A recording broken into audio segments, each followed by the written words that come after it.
বেগম খালেদা জিয়া ইন্তেকাল করেছেন। ইন্না লিল্লাহি ওয়া ইন্না ইলাইহি রাজিউন।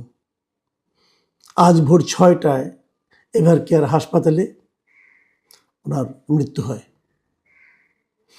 এবং এই মৃত্যু, যদিও আমরা সবাই জানি যে উনি খুবই ক্রিটিক্যাল অবস্থায় আছেন, এবং অনেক চিকিৎসককে আমি এমনও বলতে শুনেছি যে খালেদা জিয়া আসলে একটা রিয়েল ফাইটার বলতে যা বোঝায় উনি তাই ছিলেন।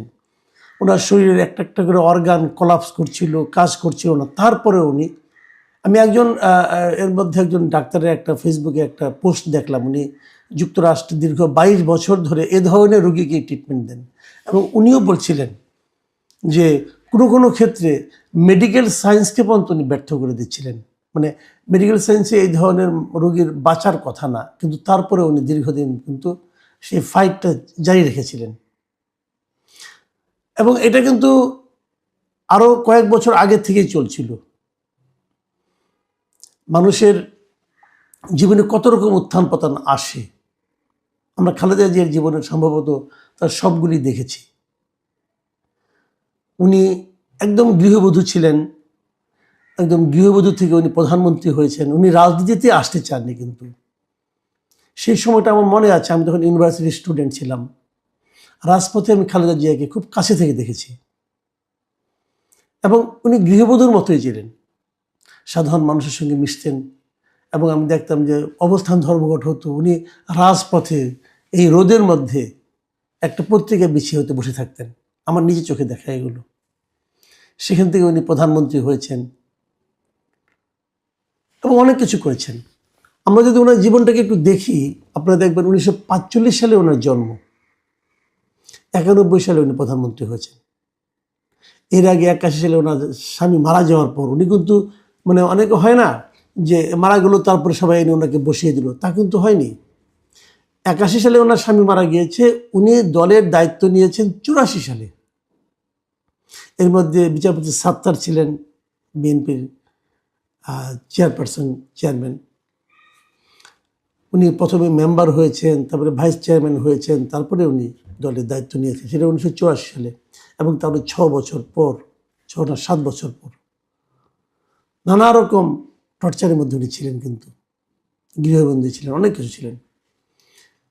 তারপরে একটা গণ আন্দোলনের মাধ্যমে এবং তারপর একটা গণতান্ত্রিক প্রক্রিয়া নির্বাচনের মাধ্যমে এদেশের এ পর্যন্ত যতগুলি নির্বাচন হয়েছে, আমার বিবেচনায় সবচেয়ে ভালো নির্বাচনটা হয়েছিল সেই 91 সালে, যে নির্বাচনে উনি নির্বাচিত হয়ে ওনার দল সহ উনি প্রধানমন্ত্রী হয়েছেন এবং ওনার ক্ষমতায় গিয়েছিলেন 91 সালে।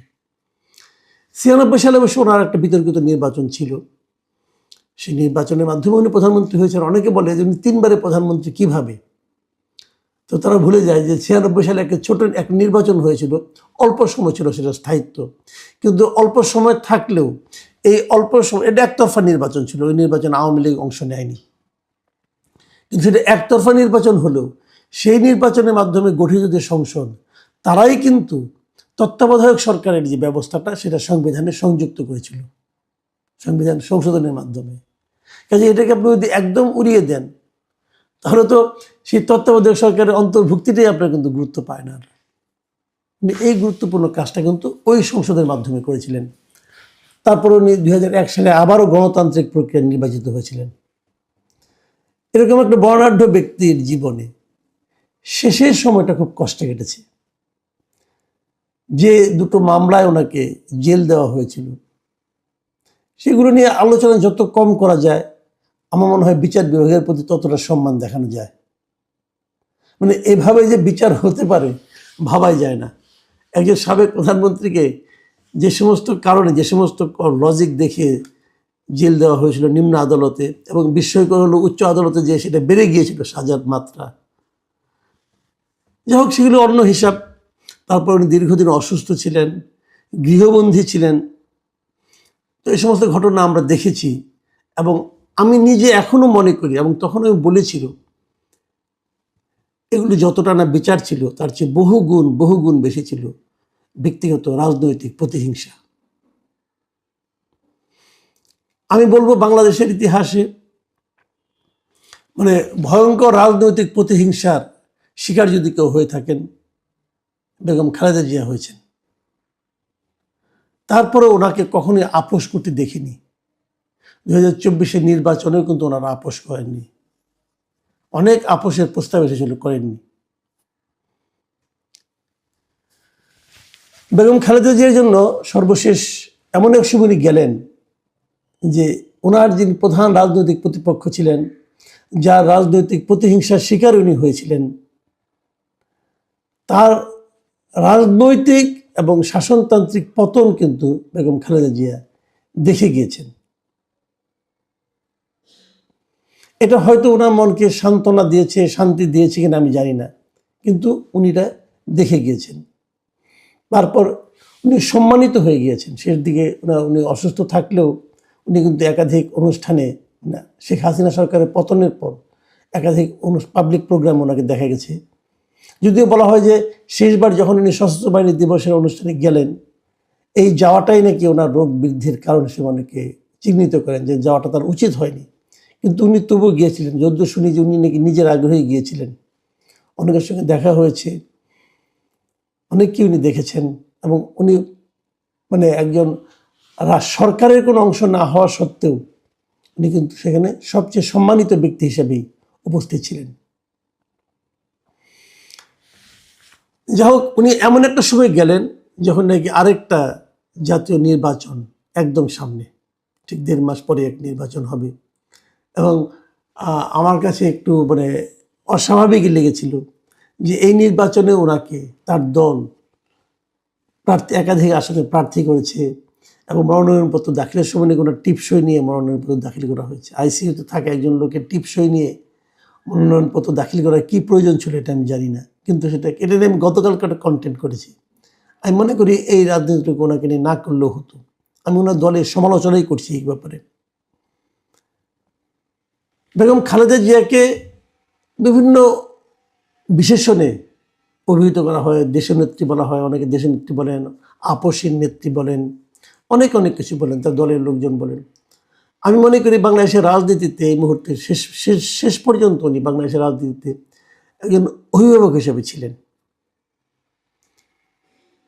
আমি বেগম খালেদা জিয়ার এই মৃত্যুতে আমি মনে করি বাংলাদেশের রাজনীতির অধ্যায়ে একটা বড় অধ্যায়ের অবসান ঘটল।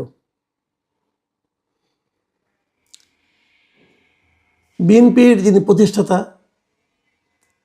জিয়াউর রহমান, ওনার পরিবারের থেকে এখন মাত্র আর একজন লোক অবশিষ্ট থাকলেন, তার পুত্র জনাব তারেক রহমান।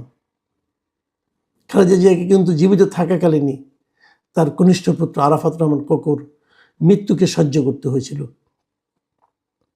এবং সেই মৃত্যু নিয়েও কিন্তু রাজনীতি হয়েছিল।